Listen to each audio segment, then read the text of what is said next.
Hey y'all, so I got this comment and I went to respond to it. It said, a missionary to Alaska. Interesting. What made you want to do that? I would love to tell you. So when I was 10 years old, I got saved and Jesus Christ completely changed my life.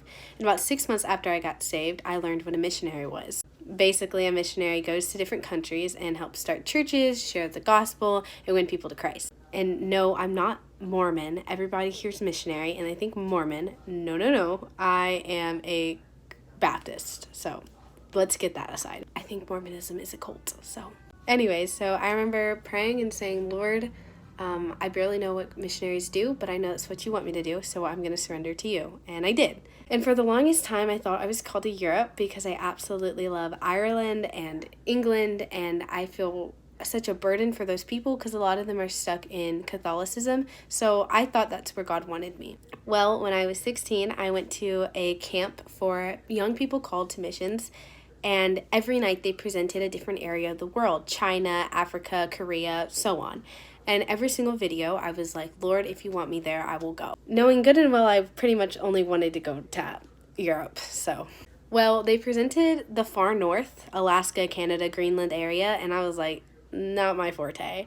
And then they showed us a video of elderly pastors in Canada begging young men to come out and start churches in replacement for them because they were getting too old and they couldn't handle the harsh conditions anymore. And I said, oh, hands off. I'm not a young man. I'm a lady. There's no way I could handle it out in the far north. So I just shut myself off to even the idea of being a missionary out there. That's when the Lord kind of started to ping my heart about it, and I said no because I was scared.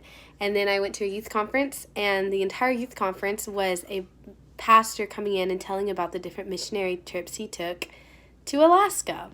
And did I say, you know what, Lord, I'll surrender? No. I told God no because I was so scared. But I ended up buying his book. He wrote a book called Alaska Lessons, and I started reading it, and I had to stop reading it because I was getting so convicted about going to Alaska. But like Jonah, I ran. And so then I went on a mission trip to Arizona, fell in love with Native Americans, and that's when I found out Alaska has the highest population of Native Americans in the United States. And I still told God no. In November, an aviation missionary came and presented his work, and I knew instantly God was calling me into aviation missions to be a missionary pilot. The Lord then convicted me because he told me, you're willing to surrender to what you want to do, but not what he wants me to do. So not only did I surrender to aviation missions, but I also surrendered to Alaska. I couldn't handle running from God anymore. I just had to surrender and do what his will is, because at the end of the day, his will is best.